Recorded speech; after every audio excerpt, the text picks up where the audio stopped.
What is going on, ladies and genitals? YOTESLAYA here, bringing you episode 3 of my Borderlands 2 Pearlescent weapon series. Today, I have a Pearlescent sniper rifle for you guys known as the Storm. Now, in my case, it is the Gentleman Storm. In your case, the prefix of this gun may change, but it will be some variation of the Storm. Now, I'm probably wrong with this, but I think Gentleman's is like a pretty good prefix to have with the sniper rifles. Leave in the comments if I am right or wrong on this. I just woke up and I'm kind of slacking and I'm kind of like, yeah, the Gentleman Storm is probably a good gun.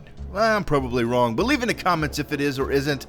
As you can see, I am farming the loot midgets once again for these Pearlescent weapons, but I want you guys to fill me in on something.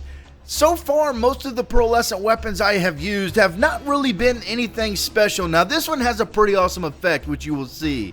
But as far as being a powerful sniper rifle, it just wasn't cutting it for me. You know, the Unforgiven yesterday wasn't cutting for me. I haven't used all of them yet. Leave in the comments, are all the Pearlescent weapons similar? It kind of reminds me of like Seraph weapons. Legendaries still rule over all the guns, in my opinion. You know, E-Techs are pretty dang good as well, but in my opinion, the Pearlescent weapons just haven't cut it for me, and they're really nothing special in my opinion.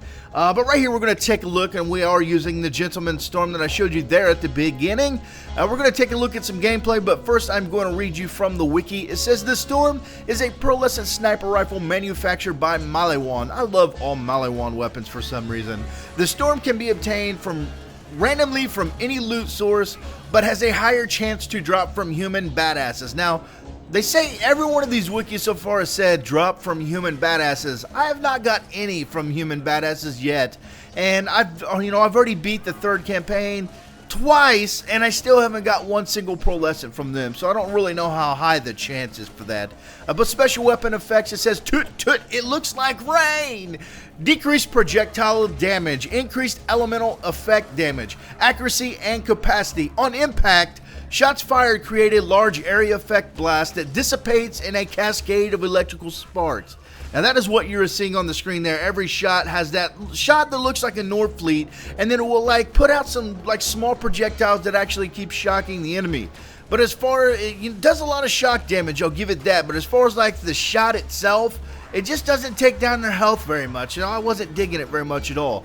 Now, usage and description. It says the Storm is best used against tightly packed groups of enemies, since its area of effect blast damages every individual enemy, and due to its shock element, it also eats through their shields quickly. That is about the best thing that I could see with this. It's just the shock element. You know, as far as overall damage, it doesn't do much, but as far as the shock, it's going to be very potent. On the other hand, being a Maliwan sniper rifle, the damage is notably reduced, and the fact that it is always of shock element hampers its versatility.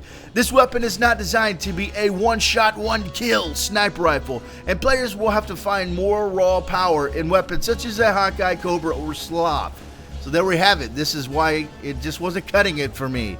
Now, notes for this gun: this weapon is especially powerful in the hands of a Necromancer. Uses the shock element-oriented skills of the Little Big Trouble tree to their fullest. Now, that right there sounds pretty awesome. I can't wait to get my Necromancer to level 61, and I need to build that thing up with shock. Everybody keeps sending me all these shock builds for the Necromancer, and I've yet to do it. I need to get her to 61, get me one of these bad boys in my hand, and just let it wreak havoc. Now, the flavor text is a reference to A.A. Milne's Winnie the Pooh. In order to deceive a group of honeybees, Pooh pretends to be a little black rain cloud, and Christopher Robin utters the flavor text. So there you have it. Now you know that this gun has something to do with Winnie the Pooh. Who would have known? Who would have known? If you knew what that flavor text meant before reading the wiki, if you could somehow put that together with Winnie the Pooh, you, sir, are a feminine type of person. That's all I got to say. Who would have put a gun in Borderlands 2 with Winnie the Pooh?